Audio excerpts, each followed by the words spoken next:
Selamat siang Tribuners, Anda sedang menyaksikan live update Tribun News edisi Jumat 5 Agustus 2022. Siang ini akan kami sajikan informasi teraktual dan menarik yang dilaporkan secara langsung oleh reporter lapangan kami. Bersama saya, Mesa Sirait, inilah live update selengkapnya. Kita ke informasi pertama Tribuners. Tim kuasa hukum istri Kadif Propam Nonaktif Polri, Irjen Verdi Sambo, PC, menggelar konferensi pers pada Kamis 4 Agustus. Beberapa hal disampaikan oleh tim pengacara PC terkait perkembangan laporan dugaan kasus pelecehan seksual yang terjadi dalam kasus kematian Brigadir J. Laporan tersebut kini telah diambil alih oleh Dirtipidum Bareskrim Polri dan dinaikkan statusnya dari penyelidikan menjadi penyidikan. Menurut keterangan tim kuasa hukum, PC kini sudah 3 kali menjalani pemeriksaan oleh polisi terkait laporan kasus tersebut. Untuk informasi selengkapnya akan disampaikan langsung oleh wartawan Tribun Jakarta, Pebi Adeliana, yang kini sudah terhubung bersama kami. Silakan rekan Pebi. Baik, Mei, pengacara istri Kadif Propam Nonaktif Polri Irjen Verdi Sambo, PC, menyampaikan beberapa hal terkait laporan dugaan kasus pelecehan seksual yang dilaporkan dalam kasus Brigadir J. Pada saat konferensi pers di Metropol Building, Jakarta Pusat pada hari Kamis, tanggal 4 Agustus 2022 kemarin.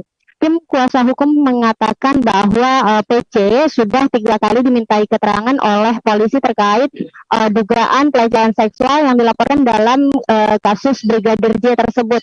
Salah satu kuasa hukum dari PC sendiri bernama Sarmauli Simanggunsong mengatakan bahwa proses pengambilan keterangan tersebut dilakukan pada tanggal 9, kemudian juga tanggal 11 dan tanggal 21 Juli 2022. Sarmauli sendiri mengatakan bahwa PC dimintai keterangan berdasarkan perintah dari tim penyidik. Dalam hal ini pihaknya tidak tahu alasan mengapa PC diperiksa sampai 3 kali, namun memang menurut tim kuasa hukum pemeriksaan itu dilakukan karena PC adalah warga negara yang taat hukum begitu. Nah, untuk diketahui Tribuners bahwa sebelumnya PC ini membuat laporan polisi pada tanggal 9 Juli 2022 di Polres Metro Jakarta Selatan atas dugaan kekerasan seksual begitu. Nah, laporan tersebut kini telah diambil alih oleh Dirtipidum Bareskrim Polri dan telah dinaikkan statusnya dari penyelidikan menjadi penyidikan begitu. Terkait dengan kondisi PC sendiri, tim kuasa hukum menyebutkan bahwa kliennya itu sama sekali tidak mengalami luka fisik ataupun memar, namun kondisi PC saat ini masih dalam keadaan terguncang dan juga mengalami trauma berat sehingga masih sulit diajak komunikasi begitu. Bahkan salah satu pengacara dalam konferensi pers tersebut bernama Arman Hanis juga menyebutkan bahwa sejauh ini dirinya hanya bisa berkomunikasi dengan istri Irjen Verdi Sambo itu melalui psikolog klinis yang ditunjuk oleh Polda Metro Jaya begitu.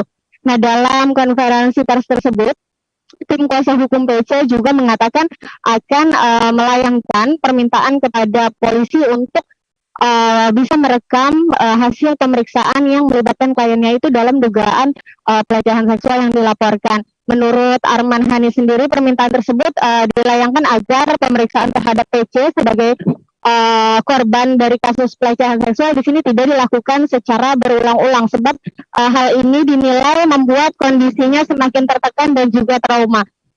Menurut pihak kuasa hukum sendiri, PC terlihat kondisinya selalu menurun setelah diperiksa. Begitu, ia pun mengatakan akan berkomunikasi dengan pihak penyidik terkait permintaan tersebut. Begitu, Mei. Baik, terima kasih rekan Pebi atas laporan Anda, dan Tribuners, wartawan kami juga telah menghimpun wawancara dengan kuasa hukum PC. Berikut tayangannya untuk Anda. Perempuan ini, kenapa? Karena bisa dihakimi itu jadi 3 kali dia. Dihakimi oleh keluarga yang gak percaya, dihakimi oleh masyarakat yang gak percaya, dan dihakimi pada saat kalau di persidangan itu di pembuktian. Itulah makanya kita mohon sama teman-teman, ya, kita mau terangkan tim kami lengkap ini, kami fokus pada laporan kekerasan seksual yang diatur di KUHP yang pasal 4 junto junto pasal 6 undang-undang ya kekerasan seksual. Ya. Jadi kalau misalnya ya ada pertanyaan, kenapa belum memberi keterangan, kenapa belum itu, ini sudah dijawab 3 kali, ya saya ulang, 3 kali klien kami sudah memberi keterangan dan itu sudah cukup. Dalam Undang-Undang 12 tahun 2022, satu saksi berkesesuaian dengan alat bukti lain, misalnya psikolog, hasil psikolog, itu sudah bisa menetapkan tersangka. Begitu loh. Ya. Jadi tidak ada alasan sebenarnya untuk Tetangga di rumah Baradae yang berada di perumahan Tamara Residence, tepatnya di Kelurahan Mapanget Barat, Kecamatan Mapanget, Manado, mengaku tak tahu di mana keberadaan dari keluarga Baradae saat ini. Saat ditemui, salah seorang tetangga berinisial R mengatakan jika sudah 1 bulan rumah dari orang tua Baradae sepi. Bahkan ketika wartawan menyambangi rumah Baradae untuk yang kedua kalinya, keadaan di rumah tersebut juga tampak kosong. Untuk informasi selengkapnya akan disampaikan langsung oleh wartawan Tribun Manado, Nilton Durado, yang kini sudah terhubung bersama kami. Silahkan rekan Nilton. Baik, terima kasih rekan Mei.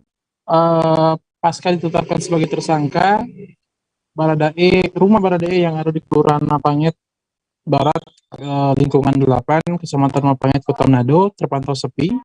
Dan menurut tetangga, rumah itu sudah sepi semenjak 2 bulan kemarin, sebelum terjadi baku tembak antara Brigadir J dan Baradae di kediaman Irjen Verdi Sambo. Rumah tersebut memang sudah kosong dan para tetangga mengatakan bahwa tidak ada lagi aktivitas di rumah itu sudah lebih dari 2 bulan, dan hanya ada satu orang yang sering datang ke rumah Baradae yang ada di Kecamatan Mapanget, Kota Manado, dan orang tersebut adalah kerabat dari keluarga Baradae, tapi dia datang hanya untuk membersihkan rumah tersebut serta menyiram bunga yang ada di depan rumah. Dari amatan kami dan para tetangga sendiri, keluarga Baradae sendiri memang dikenal sangat baik karena menurut kepala lingkungan setempat, ayah dari Baradae adalah seorang pelayan di salah satu gereja di Kelurahan Mapanget, sedangkan ibu dari Baradae merupakan seorang pekerja sosial yang sering menyalurkan bantuan di kelurahan lingkungan 8 Mapanget Barat. Para tetangga juga sampai dengan hari ini belum tahu keberadaan keluarga Baradae. Ada informasi mengenai keberadaan keluarga Baradae sendiri, itu katanya menurut informasi sedang ada di salah satu kabupaten di Nusa Utara, antara Kepulauan Sangihe dan Kepulauan Sitaro. Informasi awalnya seperti itu, tapi informasi ini belum bisa dipastikan, dan salah satu keluarga dari Baradae sendiri mengakui bahwa sampai hari ini orang tua dari Baradae belum bisa dihubungi, baik pihak keluarga juga masih kesulitan mencari tahu di mana keberadaan keluarga Baradae sendiri. Demikian rekan Mei. Baik, terima kasih rekan Nilton atas laporan Anda. Selamat bertugas kembali. Kita beralih ke informasi selanjutnya, Tribuners. Sejumlah guru di SMK Maritim Polaris Kota Bitung, Provinsi Sulawesi Utara, sempat kaget mendengar dan mengetahui informasi bahwa anggota polisi Baradae atau Richard Eliezer Lumiu, tersangka kasus baku tembak, pernah bersekolah di SMK tersebut. Pada Kamis 4 Agustus, wartawan kami melakukan penelusuran di SMK tersebut dan diperoleh informasi bahwa benar tersangka Baradae pernah bersekolah di sana. Pasca informasi dan kabar kasus yang menimpa Baradae atau Richard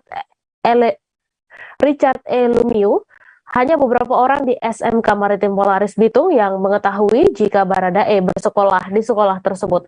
Untuk informasi selengkapnya akan disampaikan langsung oleh wartawan Tribun Manado, Christian Wayongkere, yang kini sudah terhubung bersama kami. Silahkan rekan Christian. Baik, selamat siang rekan Mei dan Tribuners di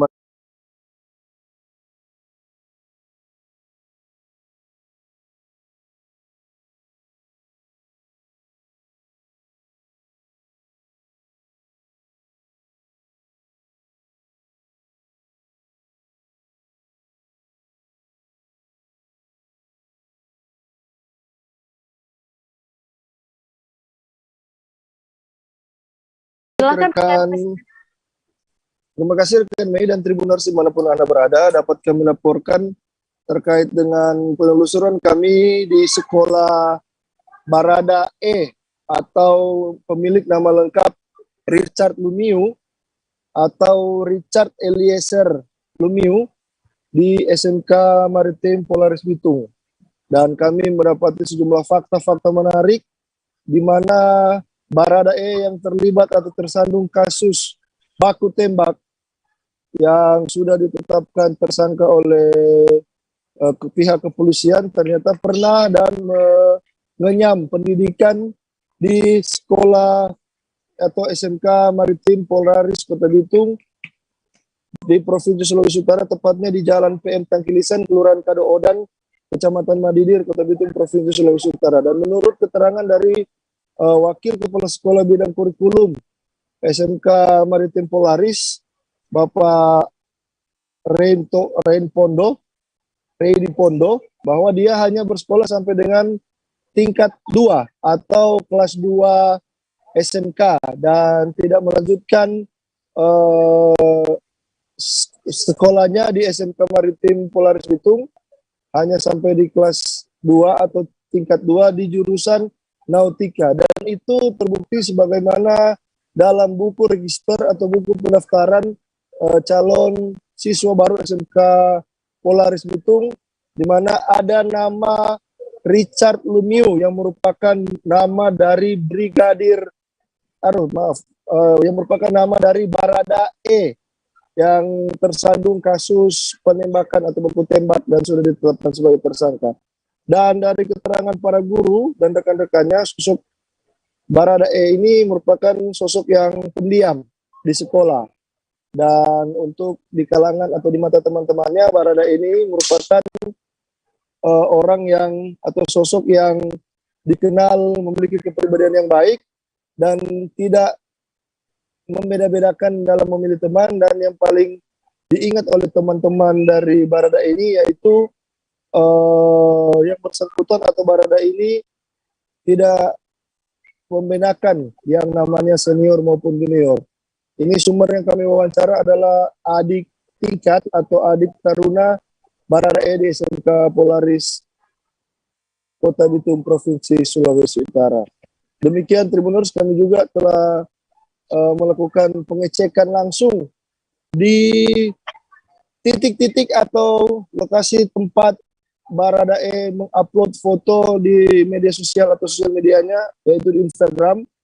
Ada foto di sebuah atau di depan kelas, dan kami juga sudah datang langsung mengecek di sana bahwa benar cocok dengan foto yang diposting atau diupload yang bersangkutan, bahwa dia pernah mengenyam pendidikan di SMK Maritim Polaris Kota Bitung, Provinsi Sulawesi Utara. Demikian rekan Mei dan Tribuners dimanapun Anda berada, laporan dari Kota Bitung, Sulawesi Utara. Terima kasih rekan Christian atas laporan Anda, dan Tribuners, wartawan kami juga telah menghimpun wawancara dengan Kepala SMK Maritim Polaris Bitung. Berikut tayangannya untuk Anda. Ya, masih sempat kita masih mengajar di konstruksi dan stabilitas kapal dan pengantar kenautikaan serta Inggris maritim. Ini beliau itu anaknya sampainya cuma sampai tingkat 2. Kemudian dia sudah keluar dari sekolah ini. Anaknya pendiam, tidak banyak bicara. Yes, tidak terlalu menonjol kalau dalam hal sama teman-temannya. Ya mungkin senang dengan kalau tindakan yang Ekstrakurikuler begitu Kang. Ekstra, dia punya khususannya. Oke. Terakhir Dwi Septiani, istri AKBP Darlizon, terdakwa kasus dugaan gratifikasi dari Dinas PUPR MUBA tahun 2019, dihadirkan dalam sidang. Saksi Dwi Septiani dihadirkan secara langsung di hadapan majelis hakim yang diketuai Mangapul Manalu di Pengadilan Tipikor Palembang pada Rabu 3 Agustus. Dalam keterangannya pada majelis hakim, Dwi mengatakan pada saat BAP di Paminal Mabes Polri, dirinya merasa tertekan. Untuk informasi selengkapnya akan disampaikan langsung oleh wartawan Sriwijaya Pos, Khairul Nisha, yang kini sudah terhubung bersama kami. Silahkan rekan Nisha.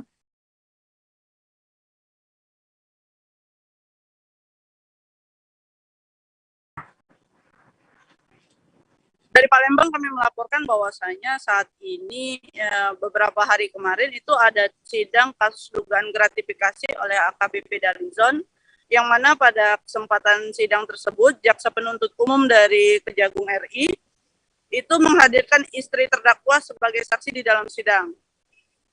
Istri terdakwa ini bernama Dwi mengaku saat di BAP di Paminal Mabes Polri merasa tertekan dan hanya memberikan keterangan atas BAP itu berdasarkan suruhan apa yang dikatakannya itu yang disuruh oleh suaminya terdakwa Darlizon. Dalam keterangannya di persidangan, Dwi mengaku bahwasanya apa yang di BAP itu sebenarnya tidak terjadi. Pada faktanya, aset berupa rumah, mobil yang didapat oleh Dwi dan suaminya Darlizon itu merupakan hasil penjualan rumah mereka di Riau dan hasil pinjaman uang dari adik ipar sebesar 1,5 miliar. Bukanlah dari hasil uang gratifikasi sebesar 2,5 miliar itu. Nah, dalam pengakuannya si Dwi ini mengaku apa yang dikatakannya di BAP dengan yang sebenarnya itu tidak sama sekali berbeda. Dan yang di BAP itu dikatakan Dwi tidak benar karena yang sebenarnya yang diungkapkannya di dalam persidangan. Seperti itu, Mei. Baik, terima kasih rekan Nisha atas laporan Anda. Selamat bertugas kembali. Kasus COVID-19 di lingkungan sekolah kembali ditemukan di kota Solo. Sebanyak 1 guru dan 5 siswa di Sekolah Dasar Kanisius Keprabon II terpapar COVID-19. Hal tersebut diungkapkan oleh Wakil Wali Kota Solo, Teguh Prakoso, usai rapat koordinasi Satgas COVID-19 pada Senin 1 Agustus. Untuk informasi selengkapnya akan disampaikan langsung oleh wartawan Tribun Solo, Tara Wahyu, yang kini sudah terhubung bersama kami. Silakan rekan Tara. Baik, selamat siang rekan kami, selamat siang Tribuners.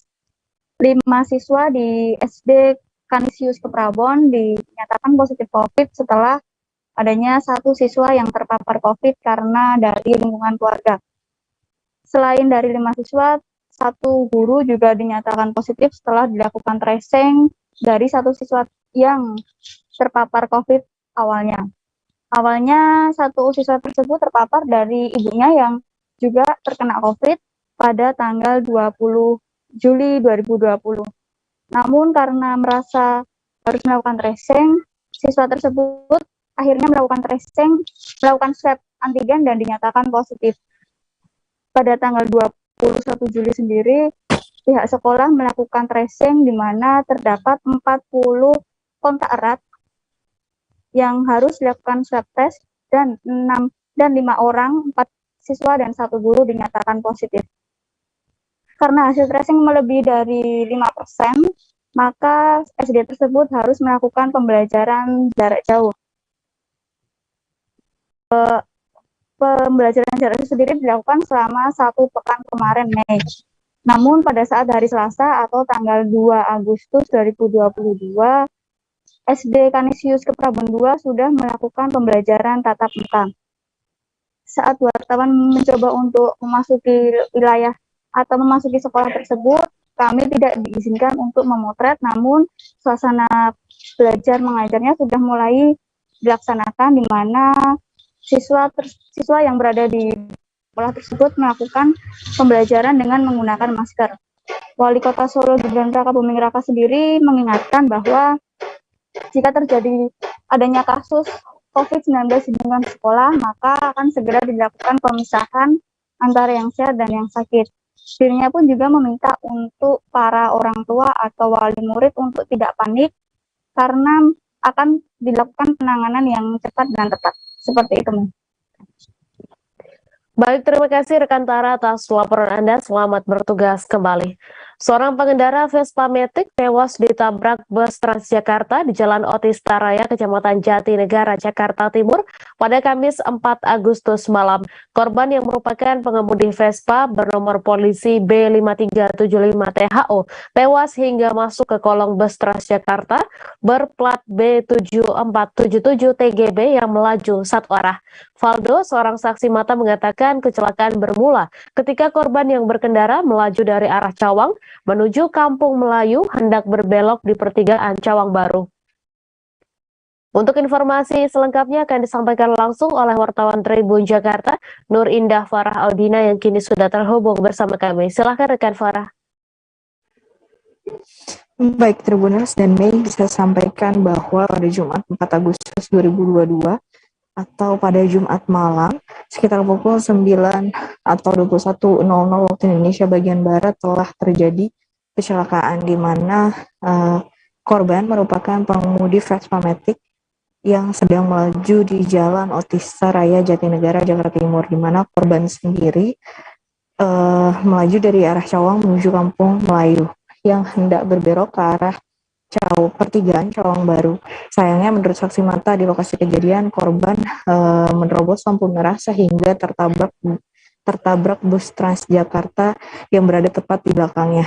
Lantaran sopir tidak mengetahui kejadian ini, maka sopir bus Transjakarta tersebut tetap melajukan kendaraannya hingga akhirnya korban terseret di kolong bus Transjakarta tersebut. Kemudian saksi mata juga menjelaskan bahwa pengendara lainnya melihat kejadian ini segera menggedor bagian belakang mobil atau bus Transjakarta sehingga sopir berhenti dan memperhatikan kendaraannya, dan suasana di lokasi menjadi macet total, di mana banyak para warga yang ingin menyaksikan kejadian tersebut hingga akhirnya pihak kepolisian tiba dan mengevakuasi korban tepat di pukul 21.30 waktu Indonesia bagian Barat. Korban dibawa ke Rumah Sakit Cipto Mangunkusumo dalam keadaan sudah meninggal dunia di lokasi, serta motornya yakni Vespa Matic dibawa ke Mapolrestro Jakarta Timur.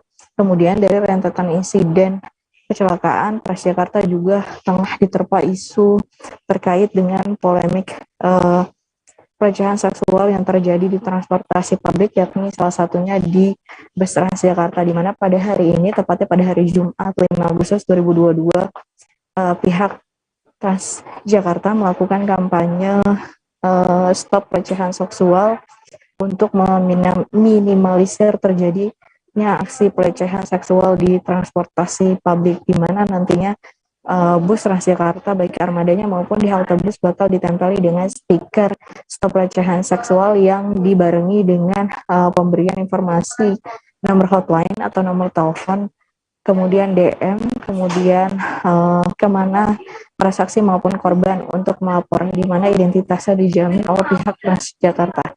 Demikian, Mei. Terima kasih rekan Farah Aldina atas laporan Anda. Selamat bertugas kembali. Ratusan pekerja migran Indonesia ilegal yang bekerja di Malaysia akhirnya tiba di Indonesia pada Kamis 4 Agustus sore. Total ada 190 PMI ilegal asal Indonesia mendarat di Terminal 3 Bandara Soekarno-Hatta menggunakan maskapai Lion Air. Setibanya di tanah air, mereka langsung melantunkan sholawat dan memanjatkan doa-doa. Untuk informasi selengkapnya akan disampaikan langsung oleh wartawan Tribun Jakarta. Ada Ega Alfreda yang akan menyampaikan laporannya. Silakan rekan Ega. Terima kasih rekan Mei, benar sekali dapat dilaporkan dari Bandara Soekarno-Hatta, tepatnya di Terminal 3, pada hari Kamis 4 Agustus 2022, Badan Perlindungan Pekerja Migran Indonesia atau BP2MI memulangkan sebanyak 190 PMI ilegal yang bekerja setelah bertahun-tahun di Malaysia. Nah, mereka ini diterbangkan menggunakan pesawat maskapai Lion Air nomor penerbangan JT5386 dari Malaysia. Nah, dari pantauan tribunjakarta.com di lokasi, dari 190 pekerja tersebut hanya baru beberapa persen dari total pekerja imigran gelap yang ada di Malaysia, yaitu totalnya ada 3.200 pekerja imigran Grab asal Indonesia yang bekerja di Malaysia. Nah, mereka ini disebut dengan PMI ilegal karena berangkat dari tanah air Indonesia ini tidak menggunakan jalur legal, yaitu menggunakan dokumen-dokumen asli atau PK bekerja karena diberangkatkan oleh mafia-mafia perdagangan orang dari yang tidak resmi, sehingga mereka tidak mempunyai dokumen resmi dan dokumen lengkap seperti paspor ataupun visa untuk bekerja di Malaysia tersebut.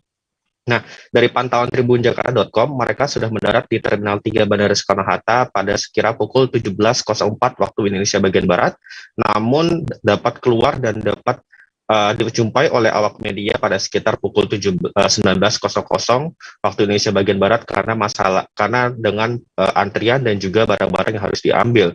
Nah, dari pantauan Tribun di Terminal 3, para PMI ini kompak menggunakan baju berwarna ungu dan juga sambil melantunkan selawat Nabi dan juga doa-doa kepada Tuhan karena mereka sangat bersyukur sudah bisa dipulangkan melalui dengan bantuan BP2MI. Nah, mereka juga terlihat ada beberapa yang menggendong anaknya yang masih berusia balita, ada juga yang masih bayi, bahkan ada juga terlihat masih baru dilahirkan. Bahkan mereka juga tampak sangat bersedih, ada sambil menangis karena bersyukur sudah bisa kembali dengan selamat menuju Bandara Soekarno-Hatta, dan juga ada beberapa bahkan tidak sedikit yang mereka terlihat seperti mengalami bekas luka ya dari bagian muka, lalu juga ada bagian leher, ada bagian tangan, juga kaki. Jadi mereka semua ini diduga mengalami kekerasan dan juga mengalami tidak layaknya tempat tinggal mereka selama ada di detensi imigrasi Malaysia atau negara setempat mereka bekerja. Nah, dari data yang didapatkan ini, mereka itu menurut Kepala BP2MI Beni Romdon, itu mereka semuanya mendapatkan perlakuan yang tidak manusiawi karena saat di ruang detensi atau ruang penahanan di imigrasi Malaysia, itu harusnya ada atau muat untuk hanya 20 orang saja. Namun mereka karena mempunyai visa dan paspor yang palsu atau tidak lengkap, mereka tuh harus semuanya secara bersamaan masuk ke ruang detensi yang diisi lebih dari 70 orang dan tidak sangat layak huni. Nah, dari situ harta benda mereka diambil, harta benda mereka dicuri, lalu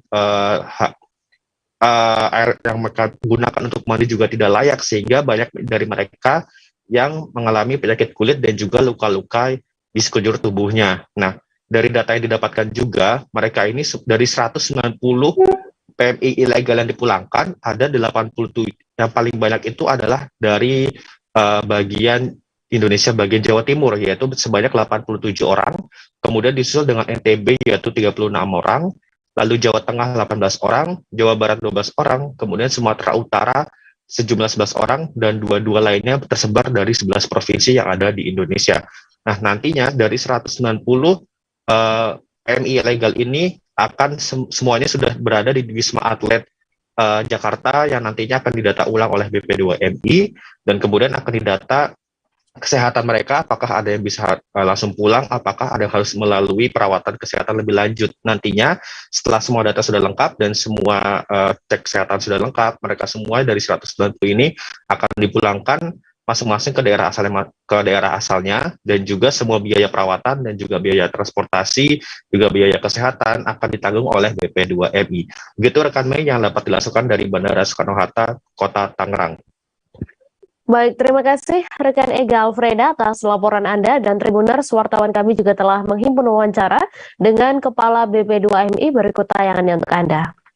Kita punya harga diri sebagai negara besar, kita tidak boleh lembek berhadapan dengan Malaysia. Ajak Malaysia duduk bareng satu meja ya, untuk Malaysia menerapkan sebuah sistem yang benar-benar memberikan ya perlindungan yang sangat aman pada pekerja kita. Cerita-cerita tadi itu udah banyak kali. Mereka ini mengalami double penalty.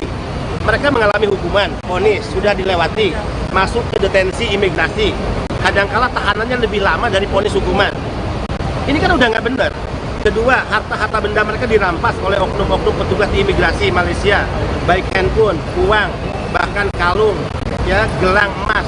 Itu nggak pernah dikembalikan. Penghinaan verbal kepada mereka, penghinaan pada negara kita dengan menyebut mereka Indon, anak haram. Masa kita diam dengan perlakuan seperti ini? Ya, kita ini negara besar loh. Sekali lagi kita ini negara besar yang harus punya dignity lah. Ya. kita bisa bekerja sama dengan negara manapun, kita bisa menempatkan pekerja ke negara manapun sepanjang undang-undang perlindungannya kuat kepada negara kita. Tapi konteks yang dideportasi ini karena penempatannya tidak resmi, tentu negara tidak hanya PP2MI. Ayo dong komitmen untuk mencegah di pintu-pintu keluar agar tidak ada penempatan ilegal, ini harus jadi komitmen bersama. Dan kita kan punya Satgas, ya, TPPO, ada 24 kementerian lembaga. Kita punya undang-undang TPPO nomor 21 tahun 2007. Ini tinggal komitmen politik aja sebetulnya, nggak susah. Jelang pegelaran Kongres Masyarakat Adat Nusantara atau KAMAN ke-6 pada tanggal 24 Oktober hingga 29 Oktober mendatang, aktivitas jual beli minuman kesera di Kabupaten Jayapura diminta untuk dihentikan. Permintaan ini disampaikan oleh Ketua DPRD Kabupaten Jayapura, Clemens Hami di Sentani, Jayapura. Selain itu, permintaan tersebut juga dinilai sebagai langkah positif untuk menjaga situasi keamanan dan ketertiban masyarakat di saat pergelaran KAMAN. Untuk informasi selengkapnya akan disampaikan langsung oleh wartawan Tribun Papua, Kelvin Louis Erari yang kini sudah terhubung bersama kami. Silakan rekan Kelvin. Baik Mei dan Tribunas dimanapun Anda berada, terkait dengan pergelaran Kongres Masyarakat Adat pada tanggal 24 hingga 29 Oktober mendatang, di sini terus persiapan-persiapan tersebut terus dilakukan. Namun himbauan-himbauan juga yang dari pemerintah daerah dan juga DPRD Kabupaten Jayapura juga terus mengeluarkan himbauan-himbauan terutama terkait Kamtipmas.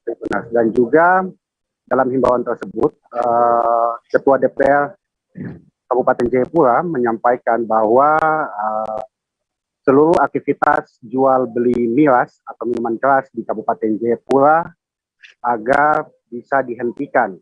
Karena mengingat pergelaran tersebut adalah event masyarakat adat dan juga merupakan pergelaran yang menjadi pergelaran harga diri warga atau masyarakat Kabupaten Jayapura, terutama untuk masyarakat adat khususnya di wilayah Kabupaten Jayapura. Maka dengan itu dia berharap bahwa seluruh aktivitas jual beli miras minuman keras di Kabupaten Jayapura untuk bisa dihentikan agar jangan menyebabkan gangguan-gangguan Kamtipmas saat pelaksanaan pergelaran Kongres Masyarakat Adat tersebut. Demikian, Mei. Terima kasih rekan Kelvin atas laporan Anda, dan Tribuners, wartawan kami juga telah menghimpun wawancara dengan Ketua DPRD Kabupaten Jayapura. Berikut tayangannya untuk Anda. Ini ya kita tiadakan dulu. Tiadakan ini maksudnya ditutup saja. Saya pikir bukan ditutup, ada apa namanya ya, ada dari pihak-pihak yang berkompeten untuk bagaimana mengeluarkan surat untuk mengantisipasi Kongres Aman ini berlangsung pada tahun ini. Ya saya pikir hal-hal ini tidak boleh ada dulu, ya tidak boleh ada. Nanti setelah ini baru diatur lah, begitu. Tapi lewat sesuai dengan prosedur dan mekanisme yang berlangsung. Ya saya berpikir ya tahun ini. Kami akan kembali selesai jeda sejenak Tribuners, tetap di live update. Oke, apa kabar Bang Arif di sini untuk strateginya? Kalau saya sendiri di Game Week 37 ini yang semalam baru mulai, saya udah sebenarnya aku nggak ngerasa itu penangkapan atau penggerebekan atau apa begitu, karena gitu posisinya kriteria. Jadi kita mengenal disebut dengan stroke yang tidak berdarah dengan stroke yang berdarah. Stroke yang tidak berdarah itu biasanya ditandai dengan adanya penyumbatan. Kalau itu penyumbatan di sini mungkin pikirnya tidak ke situ kali ya, tapi kalau di Korea atau di Kamboja itu ada beberapa paper yang saya itu mas, ya dulunya tukang koran. Oh gitu ya, tukang koran. Ya saya baca itu Pak. Tuh kan pernah baca kan? Ya. Jadi kalau saya jadi tanggal itu udah bersyukur banget. Si anak ini dijadikan sebagai tersangka begitu. Ya kalau ini kita bicara yang di luar kasus Bromo ya. Dengan nama hujan shower, di mana terdapat batas jelas antara daerah hujan dan tidak hujan yang biasanya terjadi pada fase awal master stage atau tahap bahaya itu Kang. Jadi mulai artinya terjadinya perlembekan. Nah itu untuk penetrasi akan sulit gitu ya. Dok, saya ini menurut saya memang tidak mudah, bukan urusan tanah diambil. Kalau misalnya Amerika Serikat sekarang, Rasulullah mengatakan dalam sebuah hadis bahwa berpuasa di 6 hari Syawal itu. Oke, apa kabar Bang Arif? Terima kasih Anda masih menyaksikan live update. Kejaksaan Negeri Kutai Timur melakukan penyitaan mobil mewah merek Range Rover yang berkaitan dengan tindak pidana korupsi pengadaan solar cell. Belum lama ini Kejari Kutip mengungkap 4 orang tersangka korupsi solar cell yang dilaksanakan Dinas Penanaman Modal Perizinan Terpadu Satu Pintu Kutim. Kerugian keuangan negara yang ditimbulkan kegiatan korupsi tersebut mencapai 53,6 miliar dari total anggaran sebesar 90 miliar rupiah. Untuk informasi selengkapnya akan disampaikan langsung oleh wartawan Tribun Kaltim, Syifa Ulmirfako yang kini sudah terhubung bersama kami. Silakan rekan Syifa. Baik rekan Mei dan Tribuners, benar sekali telah terjadi tindak pidana korupsi dalam bentuk pengadaan pembangkit listrik tenaga surya solar cell home system yang dilaksanakan oleh Dinas Penanaman Modal Perizinan Terpadu Satu Pintu atau DPMPTSP Kabupaten Kutai Timur, Provinsi Kalimantan Timur. Pihak Kejaksaan Negeri Kutai Timur telah melakukan penetapan terhadap 4 orang tersangka tipikor ini, yaitu inisial HS, AB, PA, dan MZW yang dirilis pada tanggal 22 Juli 2022 lalu. Kemudian tim penyidik Kejari Kutim melakukan penyitaan terhadap sebuah mobil Range Rover Evo dari seorang saksi berinisial IM. Kepala Kejari Kutim Hendriadi W. Putro menyebut bahwa penyitaan ini sebagai upaya pemulihan kerugian keuangan negara, sehingga ada dugaan kuat mobil tersebut berkaitan dengan kasus korupsi pengadaan solar cell. Sebelum melakukan penyitaan kendaraan roda 4 ini, penyidik telah melakukan penyitaan lain berupa uang dari saksi-saksi yang mendapatkan fee untuk peminjaman bendera perusahaan. Selain itu, penyitaan uang juga dikumpulkan dari keuntungan-keuntungan lainnya dari pihak-pihak yang mendapatkan aliran dana. Total penyitaan uang ini sejumlah 3,6 miliar rupiah. Sementara kerugian keuangan negara yang ditimbulkan dari kegiatan korupsi tersebut mencapai 53,6 miliar rupiah dari total pagu anggaran sebesar 90,7 miliar rupiah. Sekedar diketahui bahwa mobil Range Rover Epic ini merupakan kendaraan roda 4 yang termasuk dalam kategori mewah. Mobil tersebut diperkirakan dibanderol dengan harga 1,7 miliar rupiah. Demikian rekan. Terima kasih rekan Sifau atas laporan Anda. Selamat bertugas kembali. Suatu pelaku tindak pidana pencurian dengan kekerasan asal Desa Cengkong Abang, Kecamatan Mendo Barat, Kabupaten Bangka ditangkap polisi. Pelaku bernama Kiki berusia 22 tahun berhasil diringkus tim 2 Opsnal Subdit 3 Jatanras Ditreskrimum Polda Bangka Belitung. Penangkapan dilakukan pada Rabu 3 Agustus pagi di rumahnya yang berada di Desa Cengkong Abang. Untuk informasi selengkapnya akan disampaikan langsung oleh wartawan Bangka Pos, Riki Pratama yang kini sudah terhubung bersama kami. Silakan rekan Riki. Baik rekan Mei dan pemirsa Tribuners dimanapun berada, dapat kami sampaikan bahwa jajaran dari Polda Provinsi Bangka Belitung melalui tim Opsnal Subdit 3 Jatanras Polda Bangka Belitung telah berhasil menangkap satu tersangka yang diduga melakukan aksi pencurian dengan kekerasan atau biasa disebut dengan begal di wilayah Kota Pangkal Pinang dan Kabupaten Bangka Selatan. Tersangka ini yang berhasil ditangkap oleh tim Jatanras Polda Babel bernama Kiki berusia 22 tahun. Kiki ini berasal dari Desa Cengkong Abang yang berada di Kecamatan Mendo Barat, Kabupaten Bangka, Provinsi Bangka Belitung.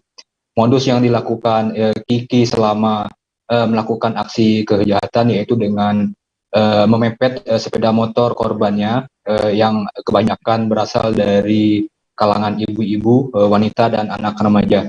Ia juga tidak segan-segan melukai apabila korban yang ia pepet tidak menyerahkan harta benda yang ia berikan. Sejumlah barang bukti telah diamankan oleh polisi jajaran Polda Bangka Belitung dan Kiki juga telah ditetapkan sebagai tersangka untuk dilakukan penahanan dan pemberkasan lebih lanjut. Dari Kabid Humas Polda Bangka Belitung, Kombes Pol Maladi mengatakan bahwa perbuatan Kiki ini telah merasakan masyarakat di Provinsi Bangka Belitung, sehingga tindakan cepat dilakukan jajaran kepolisian Polda Bangka Belitung agar aksi yang dilakukan Kiki ini tidak lagi meresahkan masyarakat. Dan beberapa barang bukti yang berhasil diamankan berupa ponsel dan uang yang berjumlah ratusan ribu saat ini telah diamankan oleh pihak kepolisian. Begitu, Mei. Baik, terima kasih rekan Riki Pratama atas laporan Anda, dan Tribuners, wartawan kami juga telah menghimpun wawancara dengan Kabid Humas Polda Bangka Belitung. Berikut tayangannya untuk Anda. Tim Jatanras Polda Kepulauan Bangka Belitung telah meringkus pelaku curas, yaitu dengan modus memepet korban dan mengancam korban. Seorang pemuda berinisial KI alias Kiki berhasil diringkus oleh tim 2 Opsnal Subdit 3 Jatanras Direktorat Kriminal Umum Polda Kepulauan Bangka Belitung pada hari Rabu tanggal 3 Agustus tahun 2022 sekitar pukul 6 pagi. Pemuda berumur 22 tahun ini diringkus tim Jatanras Polda Babel di rumahnya di Desa Cengkong Abang, Kecamatan Mendo Barat, Kabupaten Bangka. Pelaku Kiki ini diciduk lantaran melakukan pencurian dengan kekerasan atau kita kenal dengan turas yang terjadi di Jalan Raya Desa Padang, Kecamatan Pangkalan Baru. Wali Kota Medan Bobi Nasution mendatangi rumah lokasi kebakaran yang menghanguskan 10 rumah warga di Jalan Cilacap Barat, Kelurahan Belawan, Kecamatan Medan Belawan, Kota Medan pada Kamis 4 Agustus. Bobi Nasution yang diiringi Subhan Fajri Harahap, Camat Medan Belawan, bersama-sama mengunjungi warga korban kebakaran. Mereka datang untuk melihat situasi sembari memberikan bantuan agar para korban merasa terdukung dan tidak larut dalam kesedihan. Untuk informasi selengkapnya akan disampaikan langsung oleh wartawan Tribun Medan, Edward, yang kini sudah terhubung bersama kami. Silakan rekan Edward. Ya, terima kasih rekan Mei. Untuk Tribuner, saya ingin menginformasikan bahwasanya kemarin pada Kamis tanggal 4 Agustus 2022 terjadi kebakaran di Jalan Cilacap Barat, Kelurahan Belawan, Kecamatan Belawan, Kota Medan, sekitar pukul 4.30 dini hari. Dalam peristiwa kebakaran tersebut mengakibatkan 10 rumah terbakar, 5 rumah terbakar, dan 5 rumah lainnya terkena imbas akibat kebakaran tersebut. Untuk korban terdapat sebanyak 4 korban yang meninggal dunia dan 2 korban lainnya mengalami luka bakar. 4 korban yang meninggal dunia dan 2 korban yang luka bakar itu adalah satu keluarga yang berada di dalam satu rumah. Wali Kota Medan, Bobi Nasution juga turut hadir untuk melihat kondisi dan juga mengunjungi korban rumahnya turut terbakar. Di dalam saat diwawancarai, Wali Kota Medan menyatakan perduka kita adalah sungkawa atas terjadinya peristiwa tersebut dan akan terus memantau tentang kebutuhan korban. Tak lupa juga Pemkot Medan dan Kementerian Sosial memberikan bantuan sembako dan peralatan untuk kebutuhan sehari-hari para korban. Bobi juga menambahkan terkait surat menyurat yang hangus dan terbakar dalam rumah-rumah korban. Dirinya telah berkoordinasi dengan Camat Belawan dan juga dinas yang terkait untuk membantu dalam proses pengurusan surat menyurat tersebut. Ini yang saya sampaikan ke Tribuners. Ya, baik, terima kasih rekan Edward atas laporan Anda, dan Tribuners, wartawan kami juga telah menghimpun wawancara dengan Wali Kota Medan. Berikut tayangannya untuk Anda. Peristiwa ini dan kemudian penanganan yang dilakukan pemerintah Kota Medan seperti apa? Pertama, kami pemerintah Kota Medan, Pemkot Medan dan saya pribadi turut berduka dan sungkawa karena musibah kebakaran kali ini ada membantu menyebabkan korban jiwa dan 4 orang dalam satu keluarga dalam satu rumah. Jadi korban jiwa kami doakan mudah-mudahan amal ibadah diterima dan keluarga yang tinggalkan diberikan kesabaran. Ya, kebakaran pagi hari ini subuh tadi ini ada kurang lebih ada 10 rumah ada 10 rumah yang menjadi korban kebakaran. Total ada 16 kakak keluarga dalam 10 rumah itu, dan bantuan yang sudah diberikan baik dari Pemkot Medan dan juga Kemensos juga sudah tiba, dan sore hari juga sudah kita bagikan. Mari kita memastikan setiap kepala keluarga dan setiap keluarga mengetahui apa saja jenis bantuan yang diberikan, jangan sampai bantuan yang Jasad seorang warga Ternate, Kelurahan Takome yang diterkam buaya di Danau Tolire telah ditemukan tim SAR gabungan pada Kamis 4 Agustus. Menurut informasi yang dihimpun, setelah berhasil dievakuasi, jasad remaja 16 tahun itu langsung dibawa ke kediamannya. Sementara itu, Komandan tim SAR gabungan Michael membenarkan bahwa jasad korban diterkam buaya di Danau Tolire telah ditemukan dan tengah dievakuasi.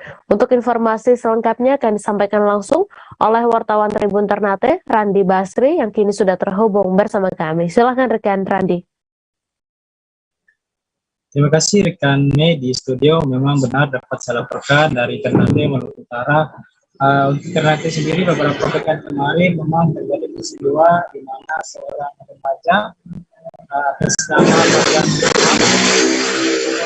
16 tahun merupakan salah satu warga di Kelurahan Takome, Kecamatan Ternate Barat, di mana diterkam buaya pada 2 Agustus 2022 kemarin. Setelah adanya informasi seorang remaja yang diduga diterkam buaya di Danau Tolire tersebut, tim SAR langsung mengerahkan sejumlah personil yang tergabung dalam tim SAR gabungan, di mana proses pencarian dari tim SAR gabungan terus dilakukan hingga pada 4 Agustus 2002 kemarin, sekitar pukul 15.30 waktu Indonesia Timur, korban yang diterkam buaya pada 2 Agustus kemarin langsung ditemukan tim SAR gabungan, di mana upaya pencarian ini juga sehingga ditemukannya jasad seorang remaja tersebut juga dibenarkan oleh Kepala Basarnas Ternate Muhammad Arafa.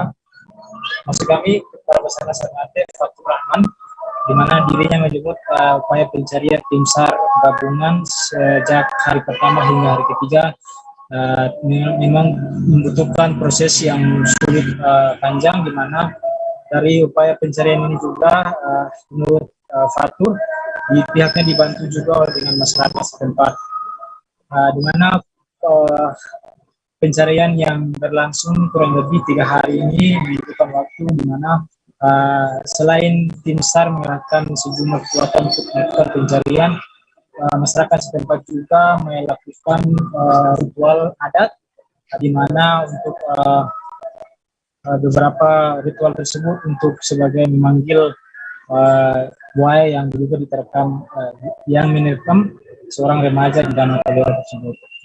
Dengan upaya pencarian tersebut pada 4 Agustus 2022 sekitar pukul 15 waktu maksud kami pukul 15.30 waktu Indonesia Timur, di mana remaja tersebut ditemukan di tepi sungai, dan ini juga dibantu bersama masyarakat, di mana setelah proses evakuasi tim SAR gabungan langsung mengerahkan personil untuk menuruni tebing yang ada di Danau Tolire itu sendiri. Upaya evakuasi korban sendiri juga memang membutuhkan proses yang sulit, karena menurut Fatur medan yang begitu sulit dari tepi hingga dinaikkan ke atas memang kurang lebih 200 meter, sehingga dengan medan tersebut sehingga upaya evakuasi korban dari tepi Danau Tolire menuju ke atas membutuhkan tenaga atau proses yang begitu sulit. Namun begitu, tim SAR gabungan telah berhasil mengevakuasi jenazah kita korban dari tepi sungai ke Wirik Besar, dari tepi menuju ke atas, dan pada kemarin juga korban langsung dibawa ke rumah duka dan diserahkan langsung kepada pihak keluarga untuk dimakamkan. Tapi seperti itu nih saya sampaikan ke studio. Terima kasih rekan Randi atas laporan Anda. Selamat bertugas kembali. Nasib nahas menimpa seorang pelajar yang kehilangan nyawanya usai terlibat laka lantas di salah satu ruas Jalan Raya Lampur, Desa Kereta, Kecamatan Sungai Selan, Bangka Tengah pada Kamis 4 Agustus sore. Dari foto yang beredar, tampak pelajar laki-laki tersebut tergeletak dengan posisi telungkup di tengah jalan bersamaan dengan 2 unit motor metik di sebelahnya. Untuk informasi selengkapnya akan disampaikan langsung oleh wartawan Bangka Pos Arya Bima Mahendra yang kini sudah terhubung bersama kami. Silakan rekan Arya. Baik, terima kasih rekan Mei dan pemirsa Tribuners dimanapun Anda berada. Bisa saya sampaikan bahwa memang pada hari kemarin, Kamis tanggal 4 Agustus tahun 2022 pada sore hari, tepatnya di sekitar ruas Jalan Raya Lampur di antara Desa Air Hitam dan Desa Lampur, telah terjadi peristiwa laka lantas yang melibatkan 2 orang pengendara motor, yaitu dengan pengendara atas nama identitas Dedi Riswanto, seorang pelajar SMA yang tewas karena terlibat laka lantas di lokasi kejadian tersebut. Diketahui bahwa memang dari foto yang beredar bahwa Dedi Riswanto sendiri masih merupakan seorang pelajar SMA yang kala itu terlibat laka lantas ketika dirinya usai pulang sekolah dan menuju ke rumahnya yang ada di Desa Lampur. Disampaikan oleh pejabat sementara Kasatlantas Polres Bangka Tengah, Ibtu Deka Johendri, mengungkapkan bahwa kronologi peristiwa tersebut bermula ketika Dedi yang mengendarai sepeda motor berjenis Honda Vario dengan nomor polisi BN 2787TE melaju dengan kecepatan tinggi dari arah Desa Kereta menuju Desa Lampur usai pulang sekolah. Ketika di lokasi kejadian, Dedi mencoba mendahului pengendara lain yang ada di depannya, yaitu atas nama Francisca yang menggunakan motor berjenis Honda Beat dengan nopol BN 2132TE. Ketika itu, Dedi hendak mendahului Francisca, namun tiba-tiba di depannya dari arah berlawanan melaju satu unit mobil yang saat ini belum diketahui jenisnya, sehingga terjadilah tabrakan antara mobil tersebut dengan Dedi. Menurut pejabat sementara Kasatlantas Polres Bangka Tengah, Ibtu Deka Johendri, saat ini untuk jenis mobil tersebut masih terus dilakukan penyelidikan karena pengendara mobil diketahui tidak berhenti untuk menolong Dedi dan 1 orang pengendara lainnya yang memang kala itu sudah terkapar di jalan, sehingga pihaknya pun masih terus melakukan penyelidikan dari peristiwa tabrak lari tersebut. Kemudian setelah kejadian tabrak tersebut, diketahui bahwa Dedi sempat terjatuh dan kemudian tubuh Dedi sempat menimpa motor yang dikendarai oleh Francisca, sehingga membuat keduanya pun terjatuh dan tergeletak di tengah jalan raya. Diketahui bahwa akibat kejadian tersebut, pelajar atas nama Dedi Riswanto tersebut dinyatakan meninggal dunia dengan mengalami sejumlah luka berat pada bagian muka dan kepala. Sedangkan untuk pengendara atas nama Francisca sendiri hanya mengalami luka ringan dan masih mengalami trauma. Untuk disampaikan juga oleh pejabat sementara Kasatlantas Polres Bangka Tengah, itu dari John Hendry, mengatakan bahwa sampai ini pihaknya masih terus melakukan penyelidikan dan pencarian terhadap mobil yang menabrak 2 pengendara motor tersebut. Mungkin demikian yang bisa saya laporkan. Rekan Mei kembali ke studio.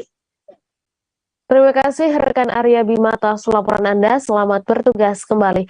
Kita beralih ke informasi selanjutnya Tribuners. Usai sidang akhir skripsi atau ujian kompre dan dinyatakan lulus, mahasiswa STE Malang Kucewara Kota Malang harus mengikuti tradisi jeguran sarjana.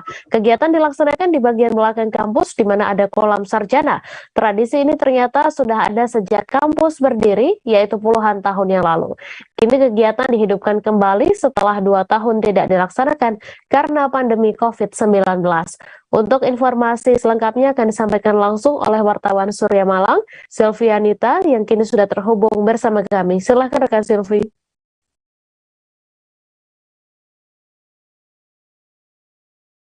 Selamat siang Tribuners dan yang di studio. Dari Malang saya akan mengajak pemirsa kepada keunikan kampus STE Malang Kucewara, di mana usai sidang kompre atau yudisium, mahasiswa sudah disiapkan acara khusus berupa syukuran sarjana. Dari pihak kampus akan memanggil atau dosen pengujinya akan memanggil mahasiswa yang dan mengumumkan nilai mereka. Setelah itu mereka akan berjalan ke kolam sarjana. Menurut Dr. Aminul Amin dari salah satu panitia yang merupakan dosen di kampus itu menjelaskan bahwa ini tradisi yang sudah ada sejak kampus ini berdiri, tapi sejak 2 tahun terakhir itu memang tidak diadakan lagi, dan senyambang dengan melandainya COVID-19, kampus mengadakan lagi, dan ini membuat mahasiswa memiliki kenangan indah di akhir pendidikan mereka. Dari kegiatan itu masing-masing mahasiswa juga memiliki supporter, jadi ketika mereka melintasi jembatan untuk mendengarkan mendengarkan pengumuman dari dosen mereka, akan ada sorak-sorai juga suara musik untuk mendukung kegiatan mereka. Ada yang menyuarakan atau meneriakan nama mahasiswa dan sebagainya. Ada juga dukungan dari orang tua yang datang ke acara itu. Dan kolam sarjana yang ada di kampus itu memang selalu dipakai, dan dari beberapa kolam kampus yang ada. Dari penuturan Jennifer dan Aini, salah satu mahasiswa yang mengikuti kegiatan itu merasa senang karena bisa merasakan kekhasan dari akhir pendidikan mereka di kampus di Malang Gujaswara. Demikian, Mei. Baik, terima kasih rekan Silvi atas laporan Anda. Dan Tribuners, wartawan kami juga telah menghimpun wawancara dengan anggota tim panitia serta salah seorang mahasiswa. Berikut tayangan untuk Anda. Liburan ini memang tradisi ABM sejak berdiri ya, tahun 71. Itu sudah menjadi ciri khas. Kalau dulu di tempat lain ada, tapi kan ya dilakukan secara rutin. Kalau di ABM itu jeguran setiap lulusan. Nah, tradisi ini memang merupakan satu momen agar para lulusan itu punya memori yang kuat di saat mereka pada ujung studinya dia punya kenangan yang indah karena disaksikan teman, bahkan orang tua ada yang hadir. Kemudian berjalan waktu terus dipertahankan, hanya pada saat pandemi itu semua online, jadi tidak ada acara jeguran, ujiannya juga pakai online. Nah, untuk hari ini itu termasuk jeguran yang pertama sejak pandemi. Ahmad Zulfikri Nasusani. Iya, Mas. Jurusan manajemen. Oh ya, hari ini apa kegiatan apa? Gimana? Hari ini kegiatannya apa? Ada kompre, sidang akhir untuk ujian skripsi untuk mencapai gelar sarjana. Iya, Mas. Hari ini kan di kampus ada digiatkan lagi yang jeguran sarjana. Mungkin dari Masnya sendiri gimana? Menurut saya seru banget sih, karena ini kegiatan lama yang udah lama tidak pernah tercapai, terus sekarang alhamdulillah tahun ini bisa dilaksanakan kembali. Ada perasaan gimana nanti habis kompre langsung ada jeburan?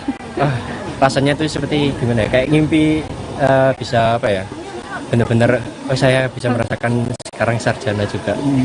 Jadi itu setelah sidang tadi alhamdulillah plong hati saya. Nah, setelah 2 tahun kan vakum ya, nggak ada jeburan ya? Ya alhamdulillah ya, tahun ini bisa dijalankan lagi, terus bisa lulus bareng teman-teman, apalagi bisa merasakan bareng-bareng kita. Pemerintah Kota Jayapura menggelar rapat koordinasi bersama Paguyuban Sekota Jayapura membahas jalinan sinergitas mewujudkan bumi Port Numbai yang damai. Dalam sambutannya, penjabat Wali Kota Jayapura Frans Peke menjelaskan latar belakang diadakannya rakor tersebut. Frans mengatakan latar belakang diadakan rakor bersama Paguyuban itu lantaran melihat ibu kota Provinsi Papua ialah daerah yang heterogen, baik dari suku-suku di Papua dan juga suku Nusantara lainnya yang beragam namun dipersatukan sebagai warga Kota Jayapura. Untuk informasi selengkapnya akan disampaikan langsung oleh wartawan Tribun Papua, Aldi Bimantara yang kini sudah terhubung bersama kami. Silakan rekan Aldi. Ya baik, Mei dan juga Tribuners. Dapat saya laporkan dari Kota Jayapura, Papua, pemerintah Kota Jayapura menggelar rapat koordinasi atau rakor bersama para paguyuban sekota Jayapura. Ini terkait dengan membahas jalinan sinergitas untuk mewujudkan bumi Port Numbai yang aman dan damai begitu. Mei dan juga Tribuners, dapat saya informasikan pula bahwa memang Kota Jayapura, Papua ini merupakan salah satu kota di Provinsi Papua yang terdiri dari masyarakat yang heterogen begitu.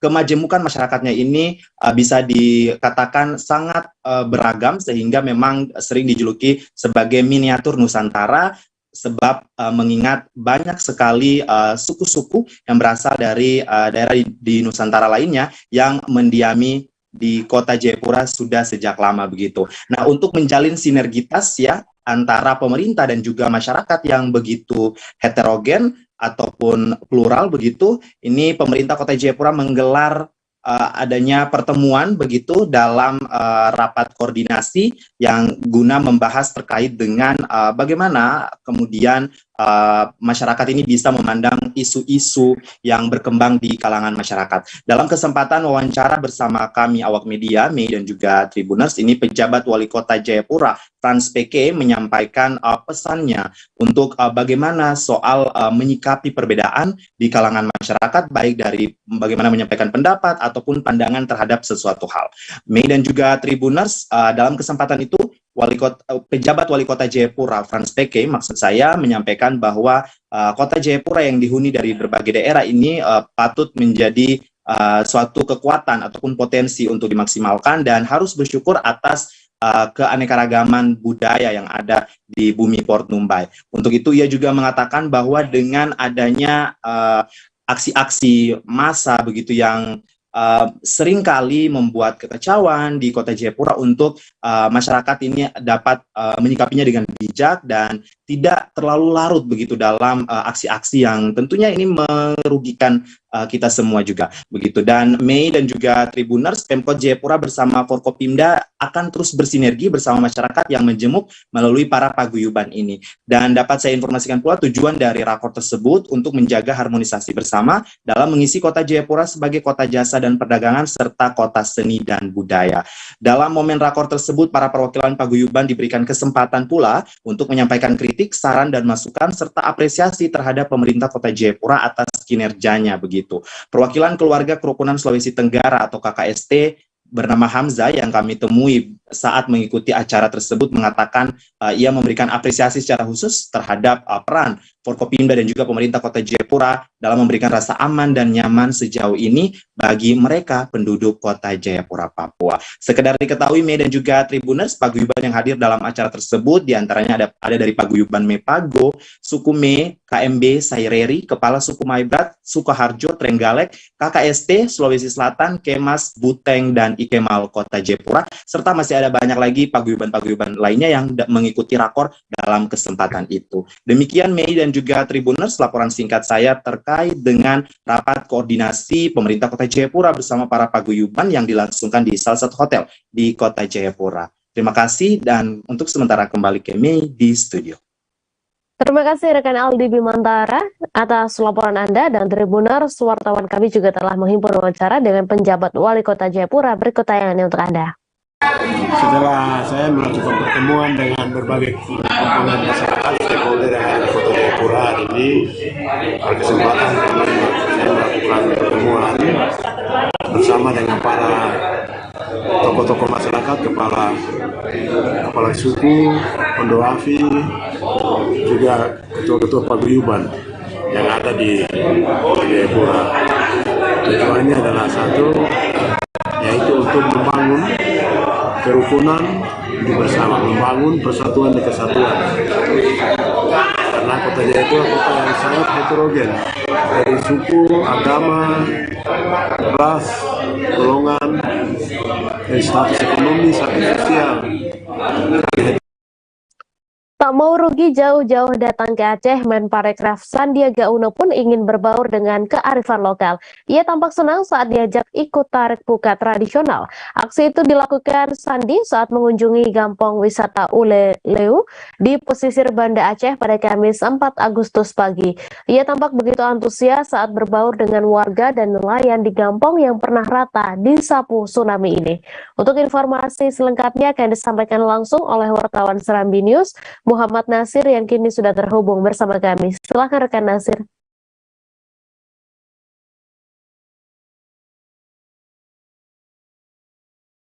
Saat ini saya melaporkan dari Banda Aceh bahwa Menteri Pariwisata dan Ekonomi Kreatif Sandiaga Uno berkunjung ke Banda Aceh selama 2 hari, yaitu pada 3 dan 4 Agustus 2022.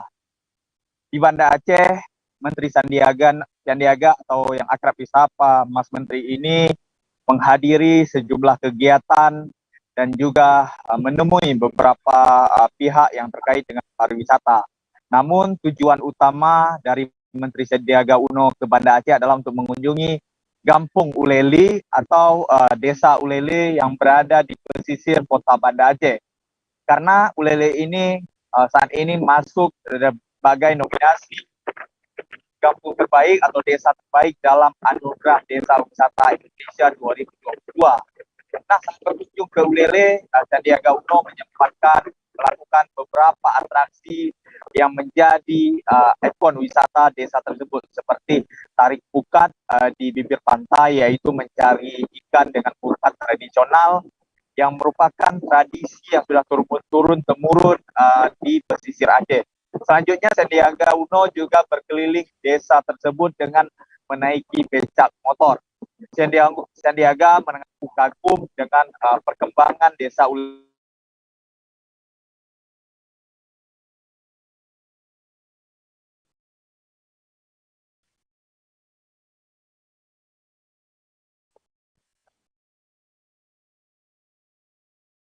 Mohon maaf Tribuners, wartawan kami terputus karena kendala koneksi. Kita beralih ke informasi selanjutnya.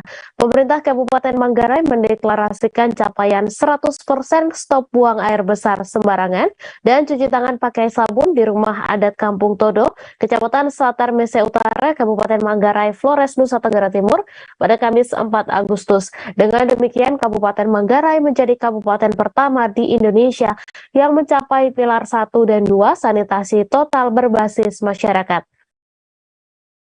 Untuk informasi selengkapnya akan disampaikan langsung oleh wartawan Tribun Flores, Charles Abar yang kini sudah terhubung bersama kami. Silakan rekan Charles.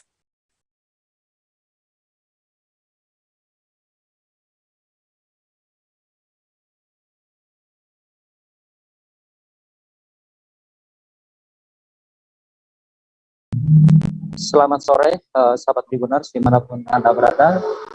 Jumpa lagi. Saat ini saya bersama Charles Sabar, reporter Tribun Flores di Manggarai.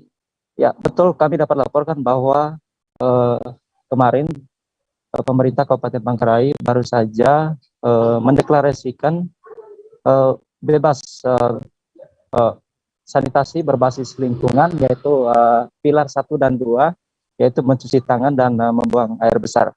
Ya, kegiatan deklarasi ini dilakukan di Kampung Adat, yaitu Kampung Adat Todo yang terletak di Desa Todo, Kecamatan Slatar Mese Utara, Kabupaten Manggarai. Ya, kegiatan ini, sahabat Tribuners, dihadiri oleh Deputi Bidang Kesehatan Masyarakat Kementerian Kesehatan Republik Indonesia. Turut hadir juga perwakilan dari Badan Bappenas Republik Indonesia.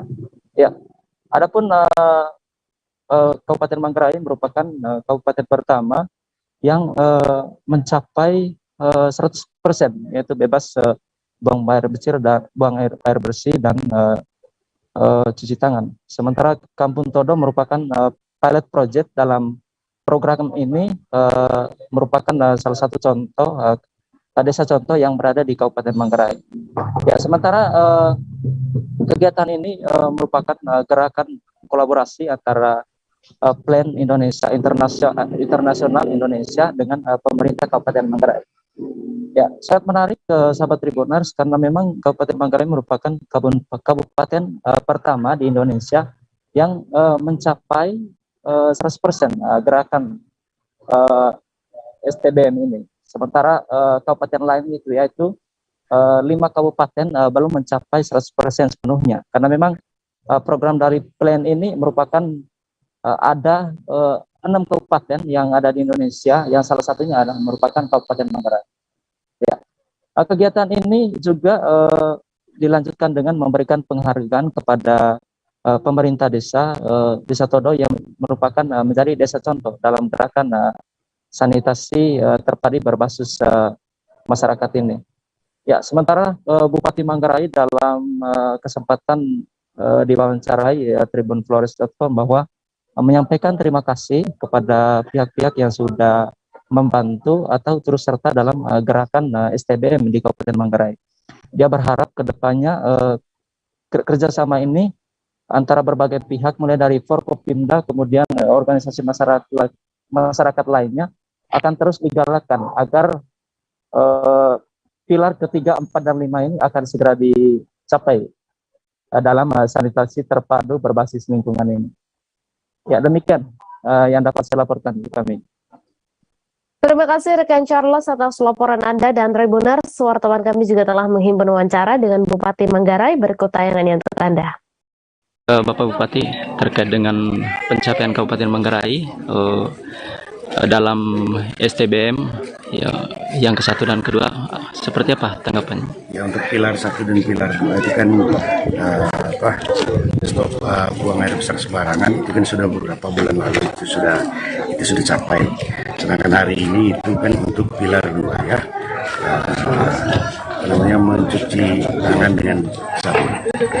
Penting 2 pencapaian ini saya kira berkat kerjasama dari semua pihak, dari banyak pihak ya, dari tenaga kesehatan dengan berbagai profesi masing-masing dalam bidang kesehatan itu, kemudian dari pemerintah kabupaten, jajaran pemerintah kabupaten, seluruh perangkat daerah termasuk untuk Manggarai Perumda Tirta Komodo, kemudian lembaga-lembaga kemasyarakatan, tim penggerak PKK, kemudian Bapak Camat, Bapak Desa, dan begitu banyak pihak.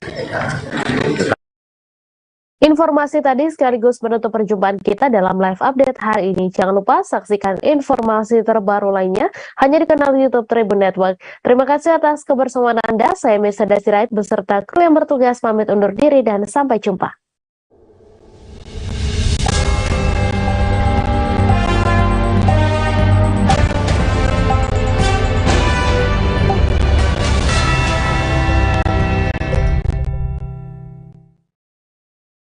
Jangan lupa like, subscribe, dan share ya!